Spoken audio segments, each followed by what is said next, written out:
TG Film Company, Magnus Production, Sabaris, Sangamitra, Soumya, Anbumani தயாரிப்பில் குணாநிதி நடிக்கும் அலங்கு December 27 முதல் திரையரங்குகளில். GT Holidays, South India's #1 travel brand.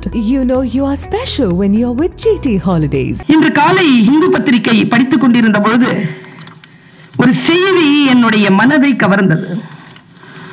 அது ஒன்றும் பெரிய ஒரு விஷயமான்னு தெரியல. ஆனா ஒரு மொழி ஆசிரியையா நான் கொஞ்சம் மனசு ஒரு மாதிரி அசஞ்சி பரவசம் ஆயிடுச்சு. ஆனால் அது துக்க செய்தி தான்.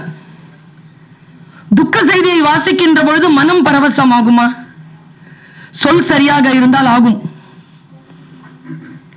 நம்முடைய ஷாம் பெனகல் அவர்கள் மறைந்து போனார்கள். A giant, இந்து பத்திரிகை இப்படி எழுதுதுங்க. A giant Sham Benegal, a giant of Indian cinema bids farewell at 90. இதான் மரண செய்தி. நான் யோசிச்சு பார்க்கிறேன், தான் இந்த உலகத்தை விட்டு விடைபெற்றுக் கொண்டோம் என்பதனை தன் மரணத்தின் மூலம் அறிவித்தார் ஷாம் பெனகல் என்று எழுதுகிறான் ஒருவன். இந்த எழுத்து நம்ம என்ன செய்கிறது? இந்த மேடையிலும் பேசப்பட்டது. எதற்காக கவிக்கோ அவர்களை நாம் அடுத்த தலைமுறைக்கு கடத்த வேண்டும்? ரசனை குறைந்திருப்பதனால் கடத்த வேண்டும். நம்முடைய பாரம்பரியத்தை, நம் பண்பாட்டை காப்பாற்ற வேண்டியது அடுத்த தலைமுறையின் கடமை என்றால் அதற்கு அவர்களை தயார் செய்துவதற்காக கவிக்கோவை அவருக்கு கடத்துவது. எத்தனையோ காரியங்கள் நமக்காக காத்திருக்கின்றன. அதை நாம் செய்ய வேண்டும் என்றால் கவிக்கோ அவர்களை நாம் அடுத்த தலைமுறைக்கு கடத்திதான் ஆக வேண்டும். பாரதியை கொண்டாடுகிறோம், சிலர் கொண்டாடுவதில்லை. பாரதிதாசனை பலர் கொண்டாடுவதில்லை, சிலர் கொண்டாடுகிறோம். இந்த மேடையில் கவிக்கோ அவர்களை கொண்டாடி கொண்டிருப்பது யார்? பிருந்தா சாரதி, லிங்குசாமி, விஸ்வநாதன், மேனாள் நீதியரசர், முஸ்தபா, பர்வீன் சுல்தானா, இவர்கள் எல்லோரும் நாங்கள் கொண்டாடி கொண்டிருக்கிறோம் என்றால் என்ன பொருள் என்றால், மற்றவர்களை போல் எந்த கூட்டிலும் அடங்காமல் எல்லோருக்குமான கவிஞராக அவர் இருந்திருக்கிறார் என்பதுதான். இது வரலாற்றில் நாம் பதிய வைக்க வேண்டிய மிக முக்கியமான செய்தி. ஆனந்த விகடன் சிறகுகளின் நேரம் என்கின்ற அந்த புத்தகத்தை பதிப்பிக்கிறது. அதற்கு பின்னால் அது எழுதியிருக்கக்கூடிய ஒரு வாசகத்தை நான் இங்கே சொல்கிறேன். உலக கவிஞர்களையும் உலக கவிதை இலக்கியங்களையும் தமிழ் இலக்கிய உலகை நம்முடைய இளைஞர்களுக்கு அறிமுகம் செய்து பலரை கவிஞராக்கிய கவிக்கோவின் புத்தகம். நான் ஒரு ஆசிரியரா இருந்து யோசிக்கிறேன், எது ஒரு ஆசிரியருடைய கடமையாக இருந்து விட முடியும்? அடுத்த தலைமுறையை நாம் சிறப்பாக உருவாக்குவதை தவிர ஒரு ஆசிரியருக்கு என்ன வேலை? கவிக்கோ என்பவர் கவிஞர்களின் கவி. ஏன் அந்த பட்டம் அவருக்கு? அவருக்கு ஏன் இந்த கட்டடங்கள்? ஏன் இத்தனை பேர்? இந்த கொண்டாட்டம் எதற்காக? வேறு கவிஞர்கள் இல்லையா? நீங்க பாருங்க, கவிக்கோ அவர்களுடைய ஆக்கங்களை 50 நூல்களுக்கு மேல் வந்திருக்கிறது. இன்னும் பல நூல்கள், எழுதப்பட வேண்டிய நூல்கள் அவருடைய கையெழுத்து பிரதியில் அறையும் குறையுமாக கிடக்கின்றன. இத்தனை பெரிய ஒரு வேலையை செய்து முடித்திருக்கக்கூடிய அந்த பெருந்தகை, அவருடைய மனம் எப்படி இருந்தது? அவருடைய கவிதைகள் எப்படி இருந்தது? ஏன் கவிஞர்களுக்கு அவர் கவிஞராக அவர் இருக்கிறார்? இதுதான் என்னுடைய இன்றைய பேச்சின் தேடலாக இருக்கிறது. உன் கண்ணால் தூங்கிக் கொள்கிறேன் ஒரு புத்தகங்க. நான் அவர் இறந்து போயிட்டாருங்கிறது எப்போ எனக்கு உரைச்சதுன்னா, அவருடைய போன் அடிக்கும்போது அவர் எடுக்கல, அவர் இல்லை. ஆனா வைத்தியநாதன் சார் எழுதினார்ல, அப்துல் ரஹ்மான் தான் இறந்தார், கவிக்கோ வாழ்ந்து கொண்டிருக்கிறார், இனியும் வாழ்வார். அப்படி என்றால் அவர் கவிதைகள் மூலமாக நான் அவரை தொடர்பு கொள்கிறேன். அவரை தொடர்பு கொள்கின்ற பொழுது நான் என் மனதிலே எது சரி, இந்த கூட்டத்திற்கு இதையெல்லாம் பேசலாம் என்று கருதினேனோ அந்த குறிப்புகளை, சில விஷயங்களை நான் இங்கே சொல்கிறேன். இது என்னுடைய வேறு எந்த பேச்சிலும் நான் சொன்னதில்லை. அவரை படித்து மட்டுமே இருக்கிறேன். அவர் எனக்கு குருநாதர். என் தாயிடத்தில் அவர் சொன்னார், उर्दू சொன்னார், ये बच्ची तुम ना भी तुम्हारे घर वालों को भी पैदा हुई सो, उन्हें तुम्हारी बच्ची, तुम्हें उसे खाना डालो, तुम्हें उसे पाल पोसो, लेकिन उन्हें सच्ची भी मेरी बच्ची. और சொன்னார். என்ன அர்த்தம் தெரியுமா? புரிஞ்சிருச்சு ஐயா?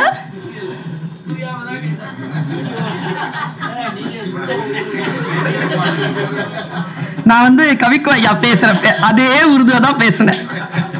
கவிக்கோ ஐயா இந்த உருது தான் பேசுவார். அவர் என்ன சொல்றாரு, எங்க அம்மாவை பார்த்து, இந்த பிள்ளை உனக்கும் உன் வீட்டுக்காருக்கும் பிறந்தது, நீ அதுக்கு சோறு போடு, வளர்த்துக்கோ, என்ன வேணாலும் பண்ணிக்கோ, உண்மையா அது என் குழந்தை. அதைத்தான் லிங்குசாமி அவர்கள் சொன்னார்கள். இது உங்கள் குடும்பத்திற்கானவர் இல்லை. அவர் இந்த கன்னி பெரியது. அந்த கன்னிகளோடு இணையக்கூடியவர்கள் எல்லாம் அவருடைய பரம்பரை தான். எங்கள் பெருந்தகப்பன் அவர், எங்கள் அடையாளமாக இருக்கக்கூடியவர். அவர் சொல்றாருங்க, நான் அதை படிச்ச உடனே 4-5 பேருக்கு போன் போட்டு சொன்னேன். இப்படி எழுதிட்டாரு. எப்பவாவது நீங்க குடிக்கம்பத்தை பார்த்து இப்படி யோசிச்சிருக்கீங்களா? இந்த அரசியல் கொடிகள்லாம் பறக்கும்ல, குடிக்கம்பத்தை இப்படி எழுதுறாருங்க. அதட்டும் விரலாய் கம்பம். சரியா? அதட்டும் விரலாய் கம்பம், ஆபாச வசவில் அசையும் நாவாக கொடி. ஏதோ மீட்டிங் பார்த்துக்கிட்டே எழுதியிருப்பார் போல. அதட்டும் விரலாய் கம்பம்னு சொல்றதுக்கே ரொம்ப நேசம் வேணுங்க. மக்கள் மீது பெரும் நேசம் கொள்ளாமல், பெரும் கருணை கொள்ளாமல் இந்த வார்த்தைகள் வரவே வராது. மலர் மரங்கள் பிடுங்கப்பட்ட இடங்களில் இப்போது இந்த மலட்டு மரங்கள். குடிக்கம்பத்தை சொல்ற. எனக்கு இஸ்லாத்துல குடி மறுக்கப்பட்டது. இதுலயே சட்டத்திலேயே குடி மறுக்கப்பட்டது. எப்பவுமே தொடக்கூடாது, ஹராம் என்று ஒதுக்கப்பட்டது. குடிச்சிருக்கான் ஒருத்தன், அவரை தண்டிக்கிறார்கள் சிலர். நீங்க பாத்தீங்கன்னா வழியில போலீஸ்காரங்க பிடிச்சிருவாங்க. அவர் சொல்றார், மது குடிப்பவர்களை தண்டித்து விடுகிறீர்கள், தங்களையே தண்டித்துக் கொள்கின்றவர்களை நீங்களும் ஏன் தண்டிக்கிறீர்கள்? எனக்கு தெரிஞ்சு இன்னைக்கு போதை ஒழிப்பு, ஆன்டி ட்ரக் எல்லாம் அரசாங்கம் பேசுதுல்ல, இதுதான் இன்றைய இளைஞர்களிடத்தில் நாம் கொண்டு செலுத்த வேண்டிய மொழி. உன்னை செய்யாதேன்னு சொன்னா நாகரூமி அண்ணா கேட்க மாட்டான். நீங்க தியான வகுப்பு எடுத்தாலும் வரணுமே தியானத்துக்கு, ஆல்பான் காட்டினாலுமே உட்காரணுமே. இந்த சொற்களை தூக்கி கொண்டு போக வேண்டும். சொல்ற இந்த சமூகத்தின் அதிகாரத்தில் இருக்கின்றவர்களை பார்த்து கேட்கிறார், என்னென்ன பெயரில் எத்தனை போதைகள்? சாதாரணமா சொல்லல, அவர் பட்டியலிடுறார். நீங்க படிச்சு பாருங்க, என்னென்ன பெயரில் எத்தனை போதைகள், என்ன செய்ய முடிந்தது உங்களால்? மதுவிலக்கு என்று பேச வெட்கம் இல்லையா உங்களுக்கு? அரசாங்கத்துக்கு நெருக்கமானவர் தான், தலைவர்களோட உட்கார்ந்து பேசுறவர் தான். எங்க ஒரு கவிஞனை கொண்டாடுகிறேன் தெரியுமா? யாரிடத்தில் எது பேசினாலும் அவர்கள் நிறத்தை வாங்கிக் கொள்ளாத, தன் நிறத்திலேயே தன்னை முழுமையாக வைத்த சிம்மாசனத்தில் உட்கார்ந்து இருக்கக்கூடிய கவிக்கோ, கவிஞர்களின் கவி. இந்த மனநிலைதான் இளைஞர்களை பார்த்து நான் சொல்றேங்க. இங்க வந்திருக்கிறவங்க எல்லாருமே வாழ்க்கை ருசித்தவர்கள், வாழ்க்கையின் ருசி தெரிந்தவர்கள், நல்ல ருசி ரசனை கொண்டவர்கள். இந்த சமூகத்திற்கு இந்த ரசனையை கடத்த தெரியாமல் தவித்துக் கொண்டிருக்கிறோம். நாம் தெரியல, விரும்புறோம், தெரியல. எப்படி கடத்துவது? இளைஞர்களை பார்த்து ஒரு வார்த்தை கேட்கிறார், கால வழுன்னு தலைப்புங்க. அதுக்கு கால வழு. வழுனா குற்றம், காலத்தின் குற்றம். என்ன சொல்றார் பாருங்க. இளைஞர்களை பார்த்து சொல்கிறார், மரங்கள் கூட பழைய இலைகளை உதிர்த்து விடுகின்றன, நீ ஏன் சருகுகளை சுமந்து கொண்டிருக்கிறாய் என்று இளைஞனை அழைத்து சொல்கிறார். எப்போதும் இறந்த காலத்திடம் யாசித்து நிற்பவனே, நீ சம்பாதிக்கவே போவதில்லையா? கம்பன் இப்படி சொன்னான், பாரதி இப்படி சொன்னான், திருவள்ளுவர் இப்படி சொன்னார் என்று பழைய விஷயங்களில் இருந்தே யாசித்துக் கொண்டிருக்கிறாயே, புதிதாக நீ சம்பாதித்து விட மாட்டாயா என்று தான் எப்படி புதிதாக சம்பாதித்தாரோ அந்த சம்பாதிப்பை, அந்த கலையை அடுத்தவர்களுக்கு கற்றுத் தருகிறார். புதிதாக நீ சம்பாதித்து விடவே மாட்டாயா என்ற கேள்வி எனக்கு எப்பவுமே இறை கொள்கைகளை பற்றி பேசுகின்றவர்களை பிடிக்கும். இந்த மத நல்லிணக்கம் பற்றி அவர்தான் பேசினார்னு சொல்றாங்கல்ல. எனக்கு தெரிஞ்சு மத நல்லிணக்கம் என்ற சொல்லை காட்டிலும் ஒரு உயர்வான சொல்லுக்கு உரியவர் கவிக்கோ அப்துல் ரஹ்மான். அவருக்கு மத நல்லிணக்கம் என்கின்ற சொல்லை காட்டிலும் உயர்வான ஒரு ஞானம் அவருக்கு கிடைத்திருக்கிறது. அவர் இப்படி சொல்றாருங்க. ஒரு நாள் நான் உட்கார்ந்து கேட்டுட்டு இருக்கேன், கம்பன் கழகத்துல சொல்றாருங்க, எனக்கு தெரிஞ்சு சித்தர் மாநாடுகளில், கம்பன் கழகங்களில், பைபிள் மாநாடுகளில் மிக முக்கியமான விருந்தினராக போய் மிக சிறப்பான கருத்துக்களை அடுத்த தலைமுறைக்கு மனித நேயத்தை விதைத்து வந்த மிக முக்கியமான இந்த நூற்றாண்டின் பெரும் மனிதர் கவிக்கோ அப்துல் ரஹ்மான். அவருடைய பேச்சை கேட்டு பாருங்க. நான் ஒரு நாள் உட்கார்ந்து கேட்கிறேன். அவர் சொல்றார், இறை கொள்கை என்பது என்ன தெரியுமா? ஒருத்தர் இந்தியாவினுடைய மத்திய பிரதேசத்துக்கு வரணும் அப்படின்னா, மத்திய பிரதேசங்கிறது கடவுள்னு வச்சுக்கோங்க, அவர் சொன்னதுதான். மத்திய பிரதேசம் தான் கடவுள்னு வச்சுக்கோங்க. இப்போ காஷ்மீர்ல இருந்து ஒருத்தன் கிளம்புறான்னா அவன் எந்த திசை நோக்கி கிளம்பணும்? தெற்கு நோக்கி தான் வரணும், அப்பதான் மத்திக்கு வர முடியும். கிழக்குல இருக்கிறவன் மேற்கு நோக்கி தான் கிளம்பணும், மேற்குல இருக்கிறவன் கிழக்கு நோக்கி கிளம்பணும், தெற்குல இருக்கிறவன் வடக்கு நோக்கி அப்பதான் மத்தியத்துக்கு வர முடியும். சொல்லிட்டு சொல்றார், மத்தியில் இருக்கக்கூடிய இறைவனை அடைவதற்கு ஒருவன் சிவன் என்கின்ற பாதையில் வருகிறான், ஒருவன் விஷ்ணு என்கின்ற பாதையில் வருகிறான், ஒருவன் அல்லாஹ் என்கின்ற பாதையில் வருகிறான், ஒருவன் இயேசு என்கின்ற பாதையில் வருகிறான். எல்லோரும் அவரவர்களுக்கு உன்னதமான பாதையில் வந்து இறைவனிடத்தில் சேர்கிறார்கள் என்பது நமக்கு எப்பொழுது புரியும்? இது அவர் கேட்கிறார், இந்த மேடையில கேட்கிறார். அவருடைய கவிதைகளை நான் எடுத்து பார்க்கிறேன். அவருடைய கவிதையில் இறைவன் இல்லாத இடம் என்ற ஒரு பகுதி, அந்த பகுதியை நான் சொல்லுகிறேன். இறைவா, எல்லா இடங்களிலும் நீ இருப்பதாக சொல்கிறார்கள், நீ இல்லாத இடம் ஏதும் உண்டா? இது யார்கிட்ட கேட்ட கேள்வி? இறைவனிடத்தில் கேட்ட கேள்வி. நீ இல்லாத இடம் என்று ஒன்று உண்டா என்று கேட்கிறார். அவன் ஆம் என்றான் என்பதுதான் கவிதையினுடைய ட்விஸ்ட். அவன் ஆம் என்றான். எது? நீ இல்லாத இடம் ஒன்று உண்டா என்று கேட்ட பொழுது இறைவன் சொன்னான், ஆம், நான் இல்லாத ஒரு இடம் உண்டு. நான் வியப்போடு எது என்றேன். ஒரு பட்டாசு வெடியை போடுறார். நானே பயந்து போனேன் அது படிச்சிட்டு இருக்கும் போது. வழிபாட்டு தலங்கள் தான்.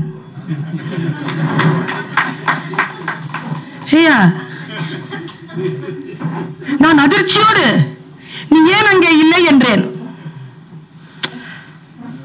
அவன் சொன்னான், மாறி மாறி இடிக்கிறார்கள், அதனால் என்னால் அங்கே இருக்க முடியவில்லை. சொல்லிட்டு எழுதுறார், பிற மதங்களின் வழிபாட்டு தலங்களில் கடவுள் இருப்பதாக அவன் யார் இடிக்கிறார்களோ அவன் நினைப்பதில்லை. பெரும்பாலான மதவாதிகள் முட்டாள்களாகவே இருக்கிறார்கள். இது அவருடைய வாக்கு. அது சொல்லிட்டு அவர் சொன்னதுதாங்க என்னை கவர்ந்தது. அவர் சொன்னார், ஒரு நாமம் ஒரு உருவம் ஒன்றும் இல்லாருக்கு திருநாமம் பாடி தெள்ளேனும் கொட்டோமோ என்கின்ற திருவாசகத்தை வைத்து சொல்கிறார். ஞானத்தின் திருவாசகம் மாணிக்க வாசகம் எழுதியது.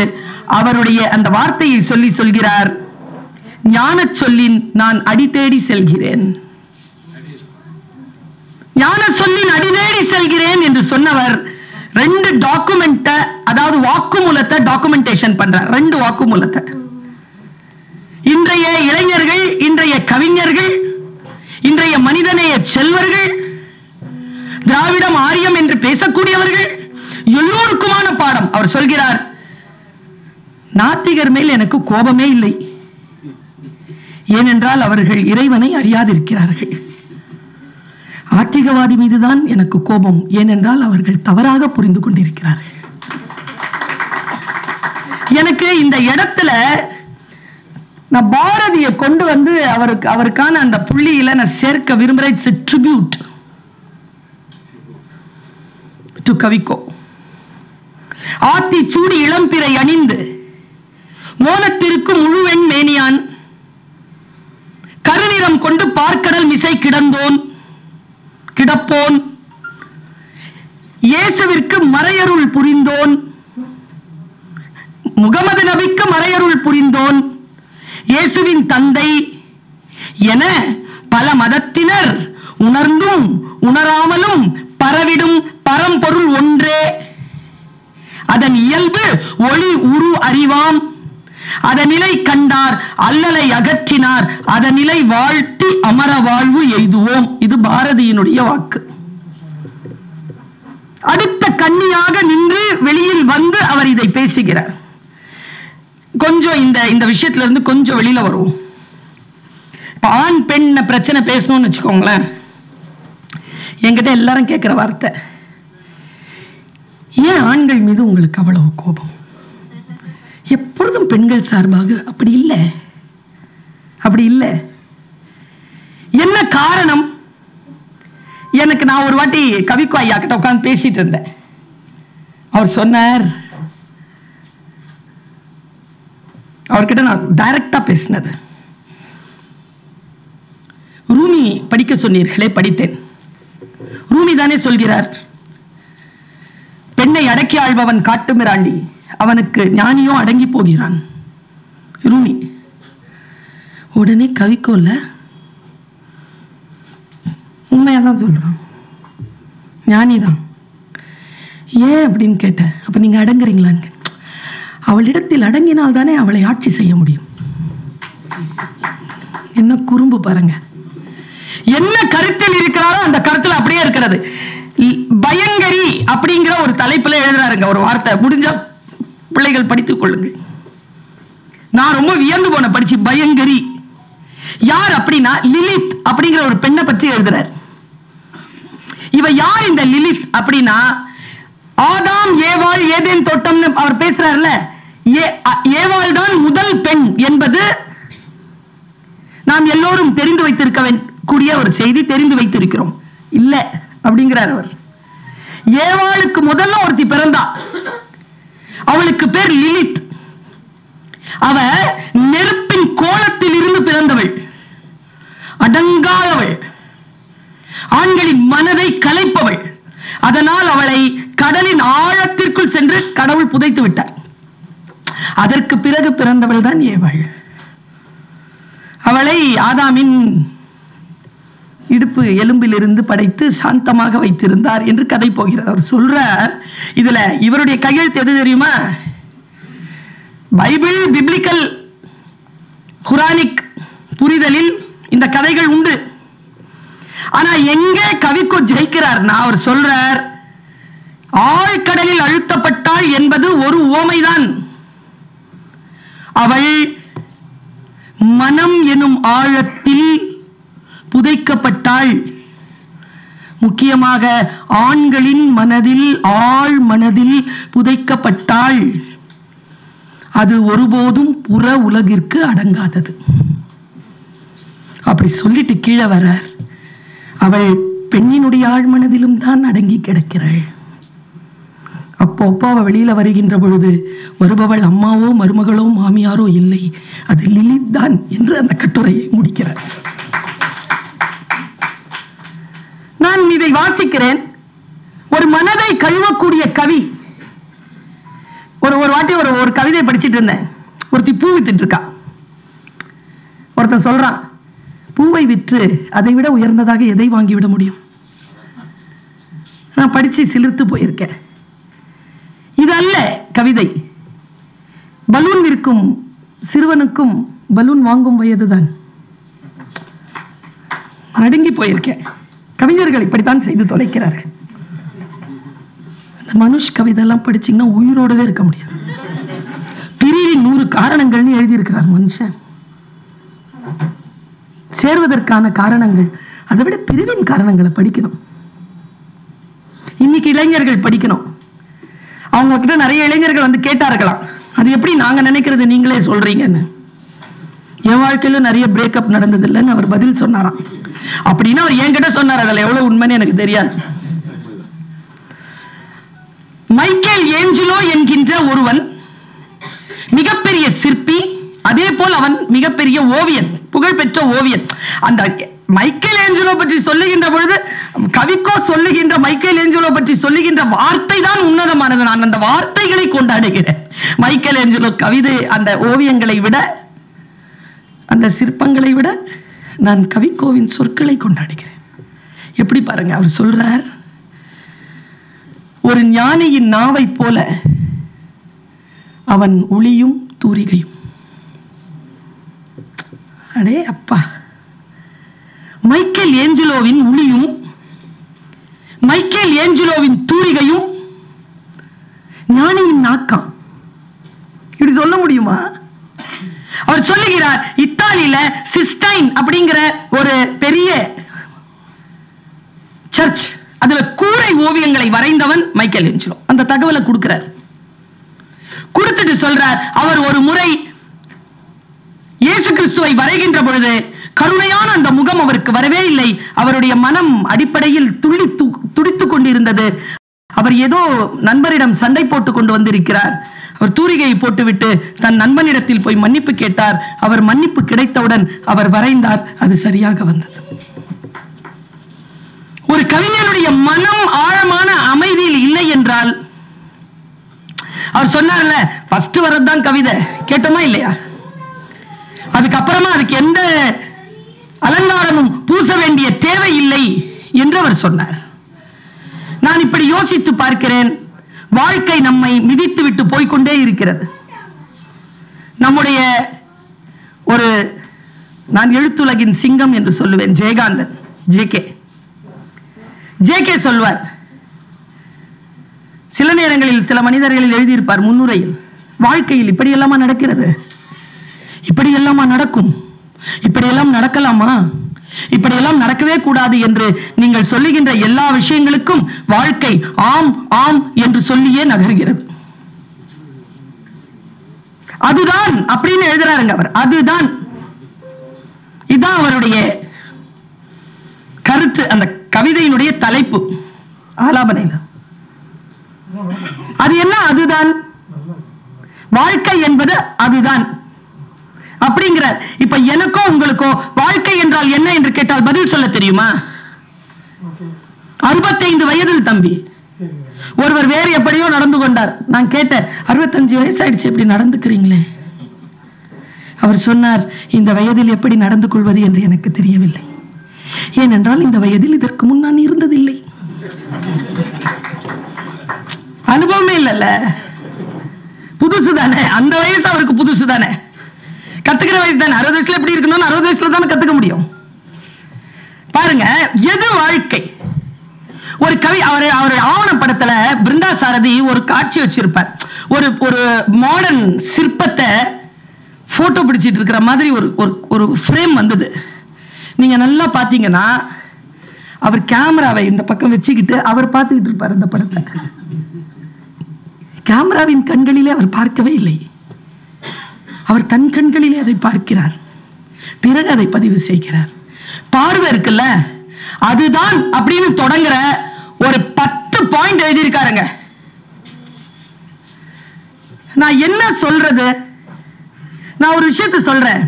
நாம் எல்லோரும் இவரை சரியாக புரிந்து கொள்வதற்கு இந்த கவிதைகள் போதும், அவர் ஆக்கங்கள் போதும், வேறு எந்த தேடலும் இல்லாமல் அவர் ஆக்கங்கள் போதும். அவர் இந்த மாதிரி துணிச்சலா, எனக்கு தெரிந்த இவரை விட வேறு யாராலும் இதை சொல்லிவிட முடியாது என்கின்ற ஒரு ஸ்டேட்மெண்ட் கொடுக்கிறார் பாருங்க. பகவத்கீதையில் கிருஷ்ணன் சொன்ன ஸ்டேட்மெண்ட், பரித்ராணாய சாதுனாம் விநாசாய சதுஷ்கிருதாம் தர்ம ஸ்தாபர்த்தாய சம்பவாமி யுகே யுகே. கரெக்டா சொல்லிட்டு மனப்பாடம், அவ்வளவுதான். கரெக்டா சொன்ன சிவா சார். இதுல என்ன அர்த்தம் எனக்கு தெரியும். உலகத்தில் அநீதிகள் தோன்றுகின்ற பொழுது நான் அவதாரம் செய்வேன். யதா யதா தர்மஸ்ய, தர்மத்தை நிலைநாட்டுவதற்காக நான் வருவேன்னு கிருஷ்ணன் சொன்னாரா? கவிக்கோ என்ன சொல்றாரு பாருங்க, எங்கெல்லாம் நன்மை நலிந்து தீமை செழிக்கிறதோ அங்கெல்லாம் கவிதை அவதாரம் செய்கிறது. கவிதை கொண்டு வந்து நிறுத்த எவ்வளவு பெரிய பொறுப்புங்க கவிதைக்கு.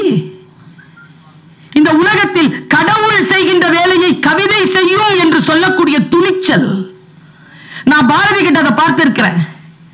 காணி நிலம் வேண்டும் பராசக்தியில் அவர் எழுதுவார், இந்த காட்டு வெளியினிலே அம்மா உந்தன் காவல் உற வேண்டும், என் பாட்டு திறத்தாலே இவ்வையத்தை பாலித்திட வேண்டும் எழுதுவார். வையத்தை பாலித்திடல் என்பதனை கவிக்கோ சொல்கிறார்.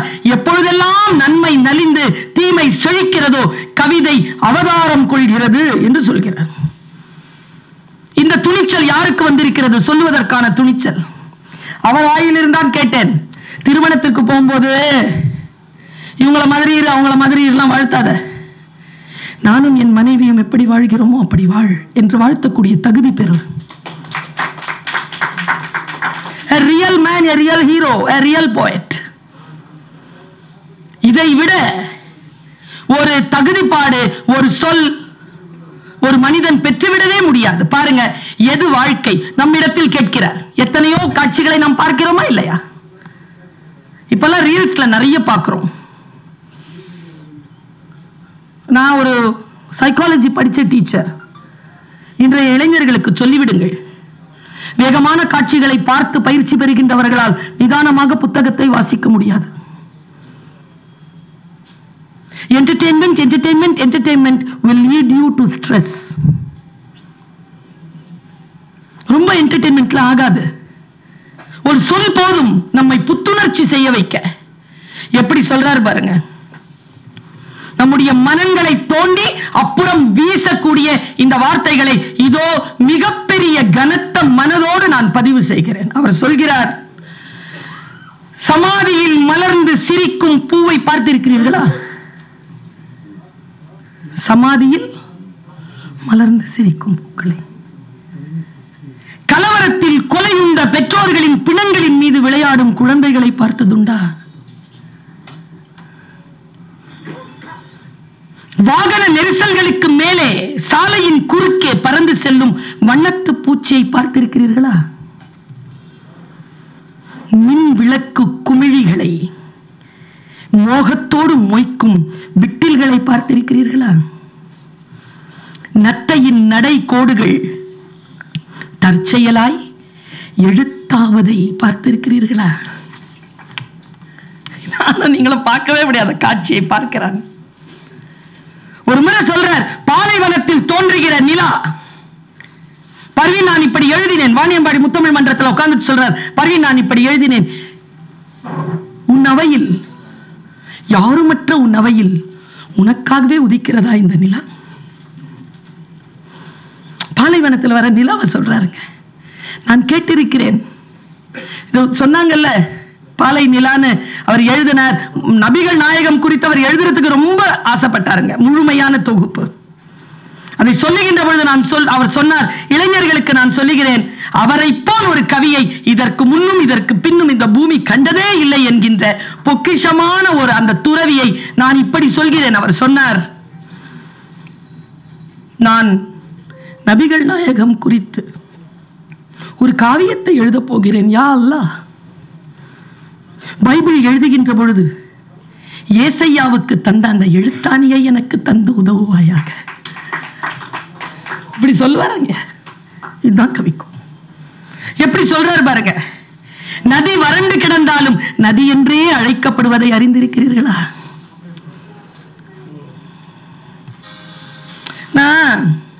பார்த்திருக்கேன் சில பேரை.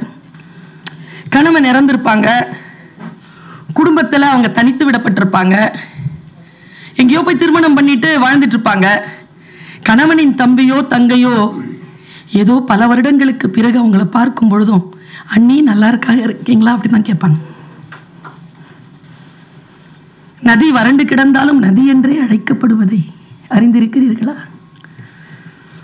ஐயோ, மத்தளமான பின் செத்த மாட்டின் தோலில் இருந்து இசை பிறப்பதை கேட்டிருக்கிறீர்களா? வீதியில் கைவிடப்பட்டு கிடக்கும் ஒற்றை செருப்பை பார்த்திருக்கிறீர்களா? அந்நிய மொழிப்படத்தை பார்த்து வசனம் புரியாததற்காக வருத்தப்பட்டதுண்டா? பெண்ணின் பின்னழகால் கவரப்பட்டு முகத்தை பார்த்தபோது ஏமாற்றம் அடைந்திருக்கிறீர்களா?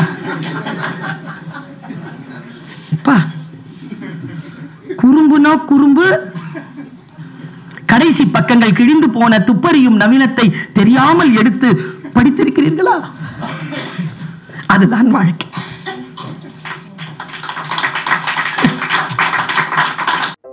நக்கீரன் டிவிக்கு சப்ஸ்கிரைப் செய்யுங்கள்.